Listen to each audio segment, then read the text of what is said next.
Hi my dear viewers, welcome back to my channel. അപ്പോൾ ഇന്ന് നമുക്കൊരു കുക്കിംഗ് വീഡിയോ ആണ് കേട്ടോ. വളരെ ടേസ്റ്റി ആയിട്ടുള്ള മുട്ട വെച്ചിട്ടുള്ള കറിയാണ് ഞാൻ തയ്യാറാക്കാൻ പോകുന്നത്. അപ്പോൾ അതിനായിട്ട് നമുക്ക് 2 തക്കാളിയും കുറച്ച് വെളുത്തുള്ളിയും ഒരു കഷ്ണം ഇഞ്ചിയും അതുപോലെ തന്നെ 2 സവാളയും നന്നായിട്ട് തൊലിയൊക്കെ കളഞ്ഞ് കഴുകി വൃത്തിയാക്കി എടുക്കണം. അപ്പോൾ ഞാൻ തൊലിയൊക്കെ കളഞ്ഞതാ ഇങ്ങനെ വെള്ളത്തിലിട്ട് വെച്ചിട്ടുണ്ട്. ഇനി നമുക്ക് കുറച്ച് അരിഞ്ഞെടുക്കാനും കുറച്ച് അരച്ചെടുക്കാനും കുറച്ച് ചതച്ചെടുക്കാനും ഒക്കെ ഉണ്ട്. അതിന് മുമ്പായിട്ട് നമുക്കിതിലേക്കുള്ള മസാലയ്ക്ക് വേണ്ടിയിട്ട് ഞാൻ ആദ്യം പെപ്പറാണ് ഇട്ട് കൊടുത്തിരിക്കുന്നത്. പെപ്പർ നന്നായിട്ട് ഞാൻ കഴുകി വൃത്തിയാക്കി എടുത്തിട്ട് അതായി ഒരു പാത്രത്തിലേക്ക് ഇട്ട് കൊടുക്കുന്നുണ്ട്. ഇനി കുറച്ച് പെരുംജീരകം, കുറച്ച് ചെറിയ ജീരകം, ഒരു കഷ്ണം പട്ട, പിന്നെ കുറച്ച് മല്ലി, അതായത് മുഴുവൻ മല്ലി ഉണ്ടല്ലോ, ഇത്രയും വേണം. ഇനി അത് നന്നായിട്ടൊന്ന് ചൂടാക്കി എടുക്കണം. ചൂടാക്കി എടുത്തിട്ട് വേണം നമുക്കിത് പൊടിച്ചെടുക്കാൻ. അപ്പോൾ ഞാൻ ഇന്ന് തയ്യാറാക്കുന്നത് ഈ ഒരു മസാലയായാലും ഇഞ്ചി വെളുത്തുള്ളി ആയാലും ഒക്കെ ഞാൻ ചതച്ച്, അതായത് ചെറിയ ഒരലിട്ടിട്ട് ചതച്ചെടുക്കാൻ കേട്ടോ. അപ്പോൾ ഞാൻ വേഗം പറഞ്ഞു പോവാണ് ഇതെങ്ങനെയാണ് തയ്യാറാക്കുക എന്നുള്ളത്. വീഡിയോയുടെ കൂടെ ആയിരിക്കില്ല ഞാൻ പറയാം, കാരണം കുറേ അധികം വീഡിയോയിൽ സംസാരിക്കുന്നത് വെച്ചിട്ടാണ്. അപ്പോൾ ഞാൻ ചെറിയൊരല്ലി ഇതുപോലെ ഒരു സ്പോഞ്ചിൽ കയറ്റി വെച്ചിട്ടാണ് തൊട്ട് ചതയ്ക്കാം. ഇനി അത് കുറേശ്ശെ ചതച്ചെടുക്കും. അതിനുശേഷം ഇഞ്ചി വെളുത്തുള്ളിയും ഇതുപോലെ തന്നെ ചതച്ചെടുക്കും. അതുപോലെ തന്നെ തക്കാളി ഞാൻ അരച്ച്, തക്കാളി നമ്മൾ പ്യൂരി ഉണ്ടാക്കില്ലേ, അങ്ങനെയാണ് ചെയ്യുന്നത്. അതുപോലെ സവാള അരിഞ്ഞെടുക്കാം.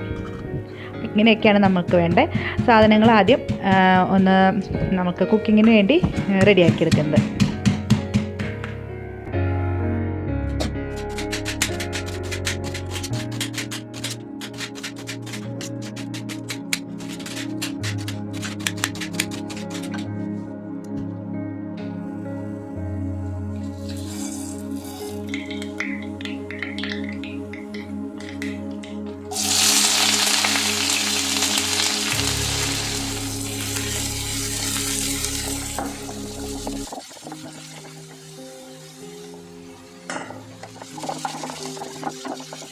പിന്നെ എന്തായാലും നമുക്ക് കുക്കിംഗ് പ്രോസസ്സൊക്കെ ഒന്ന് പറയാം അല്ലേ. അപ്പോൾ അതിനായിട്ട് ഞാൻ ഒരു പാത്രം ആദ്യം അടുപ്പത്ത് വെച്ചത്. അതിലേക്ക് വെളിച്ചെണ്ണ ഒഴിച്ചു കൊടുത്തിട്ടുണ്ട്. വെളിച്ചെണ്ണ ചൂടായി വരുമ്പോൾ കുറച്ച് കടുക് ചേർത്ത് കൊടുക്കുക. കടുകൊക്കെ പൊട്ടി വരുന്ന സമയത്ത് നമുക്ക് അരിഞ്ഞ് വെച്ചിട്ടുള്ള സവാള ചേർത്ത് കൊടുക്കാം. സവാള നന്നായിട്ട് വഴറ്റണം കേട്ടോ. അതിന് ശേഷം വേണം ഇഞ്ചി വെളുത്തുള്ളി ചതച്ച് വെച്ചത് ചേർക്കാൻ.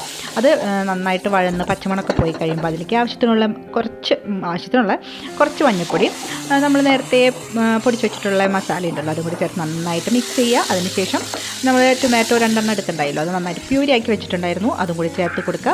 പിന്നെ നമുക്ക് അതിലേക്ക് ആവശ്യത്തിനുള്ള വെള്ളത്തിനായിട്ട് അത് ആ ടൊമാറ്റോ അരച്ചിട്ടുള്ള ജാറുണ്ടല്ലോ, അതിൽ തന്നെ വെള്ളം ഒഴിച്ചിട്ട് അതും കൂടി ഒഴിച്ചു കൊടുക്കേണ്ടത്. നന്നായി ഇളക്കുക. എണ്ണ തെളിയണ വരെ അതൊന്ന് തിളയ്ക്കാൻ വെക്കുക. നമുക്ക് ഇനി ഉപ്പ് ചേർക്കണം. അതിന് മുമ്പായിട്ട് നമ്മുടെ മെയിനായിട്ടുള്ള ഈ ഒരു കറിയുടെ താരം മുട്ട 3 എടുത്തിട്ടുണ്ട് കേട്ടോ.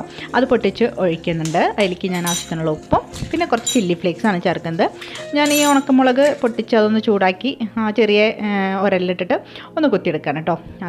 അതാണ് ചില്ലി ഫ്ലേക്സ് ചേർത്ത് കൊടുക്കുന്നത്. ഇനി അതാണ് നമ്മൾ മുട്ടയിൽ ചേർക്കണുള്ളൂ. ഇത്രയും സാധനങ്ങൾ ഇനി നന്നായിട്ട് മിക്സ് ചെയ്യുക. അപ്പോഴേക്കും നമ്മളുടെ നേരത്തെ തയ്യാറാക്കി വെച്ചിട്ടുള്ള മസാല നമ്മൾ തിളപ്പിക്കാൻ വെച്ചിട്ടുണ്ടായല്ലോ, അതൊക്കെ തിളച്ച് എണ്ണയൊക്കെ തെളിഞ്ഞ് വന്നിട്ടുണ്ട്. അതിലേക്ക് ആവശ്യത്തിനുള്ള ഉപ്പും കൂടി ചേർത്ത് കൊടുക്കണം കേട്ടോ. ഈ സമയത്ത് ഇത് നന്നായിട്ട് ഇളക്കിയിട്ട് അതൊന്ന് വീണ്ടും ഒന്ന് തിളച്ച് വരുമ്പോൾ അത് വാങ്ങിയിട്ട് നമുക്ക് അടുപ്പത്ത് മുട്ട റെഡിയാക്കാനുള്ള പാത്രം വയ്ക്കാം. അതിലേക്ക് ഇതാ വെളിച്ചെണ്ണ ഒഴിച്ചു കൊടുത്തിട്ടുണ്ട്. എന്നിട്ട് നമ്മൾ നേരത്തെ മുട്ട മിക്സ് ചെയ്ത് വെച്ചത് ഒഴിച്ചെടുക്കാം. പിന്നെ നമ്മൾ ഓംലെറ്റ് ഉണ്ടാക്കണ പോലെ തിരിച്ച് മറിച്ചിട്ട് കഴിക്കാം. നമ്മൾ നന്നായിട്ട് ഇങ്ങനെ സ്ക്രാമ്പിൾഡ് എഗ്ഗ് അങ്ങനെയാണ് കേട്ടോ ചെയ്യുന്നത്. സ്ക്രാമ്പിൾ ചെയ്തെടുക്കുന്നുണ്ട്. അപ്പോൾ നമുക്കിത് ഇപ്പോൾ മറിച്ചിടുമ്പോൾ പൊട്ടിയാലൊന്നും സാരില്ല. പക്ഷേ വലിയ പീസാക്കിയിട്ട് വേണം കേട്ടോ സ്ക്രാമ്പിൾ ചെയ്യാനായിട്ട്. ചെറുതായിട്ടല്ല, വലിയ പീസാക്കിയിട്ട് വേണം നമ്മൾ അതിങ്ങനെ കട്ട് ചെയ്തെടുക്കാനായിട്ട്. പിന്നെ ഭയങ്കരമായിട്ട് ഡ്രൈ ആവാൻ നിൽക്കരുത്. അപ്പം ഞാൻ ഇത്തിരി അധികം വെളിച്ചെണ്ണ ഒഴിച്ചിട്ടുണ്ട്. അതുകൊണ്ട് തന്നെ നല്ല സോഫ്റ്റായിട്ട് തന്നെ കിട്ടി. കുറേ നേരം നമ്മൾ അടുപ്പത്തിട്ട് ഇതാക്കണ്ട, കാരണം ഭയങ്കരമായിട്ട് ഡ്രൈ ആയി അതിൻ്റെ താഴേക്ക് ഇങ്ങനെ ആ ഒരു കളറൊക്കെ മാറില്ലേ, അങ്ങനെ ആവണ്ട. ഇങ്ങനെ ഈ ഒരു പരിവാകുമ്പോഴേക്കും നമുക്ക് അത് മാറ്റി നമ്മളുടെ കറി വെച്ചിട്ട് അതിൻ്റെ മുകളിലേക്ക് ഇതാ മുട്ട ചേർത്ത് കൊടുക്കുന്നുണ്ട്. നന്നായിട്ട് ഇളക്കുക. പിന്നെ അതിലേക്ക് ഞാൻ നമ്മളുടെ കേരള റെസിപ്പിയിലുള്ള മെയിൻ താരം കറിവേപ്പില അത് ചേർത്ത് കൊടുക്കുന്നുണ്ട്. ഇത് നന്നായിട്ട് മിക്സ് ചെയ്യാം. പിന്നെ ജസ്റ്റ് ഒന്ന് ഒരു തിളങ്ങനെ വരുമ്പോൾ നമുക്ക് ഫ്ലെയിം ഓഫ് ചെയ്യാം. അപ്പോൾ ഇത്രയേ ഉള്ളൂ നമ്മുടെ റെസിപ്പി. അപ്പോൾ എല്ലാവരും ഒന്ന് ട്രൈ ചെയ്ത് നോക്കാം കേട്ടോ. നിങ്ങൾക്ക് നിങ്ങളുടെ അഭിപ്രായം ട്രൈ ചെയ്തിട്ട് എന്താണെന്നുള്ളത് കമൻറ്റ് ബോക്സിൽ കമൻറ്റ് ചെയ്യാൻ മറക്കരുത്. അതുപോലെ വീഡിയോ ഇഷ്ടപ്പെട്ടാൽ ലൈക്ക് ചെയ്യാനും അതുപോലെ ഷെയർ ചെയ്യാനും മറക്കരുത്. പിന്നെ ചാനലൊക്കെ ഒന്ന് സബ്സ്ക്രൈബ് ചെയ്തിട്ട് കാണാൻ നോക്കാം കേട്ടോ. അപ്പോൾ അത്രയേ ഉള്ളൂ. See you in my next video. Bye. Take care.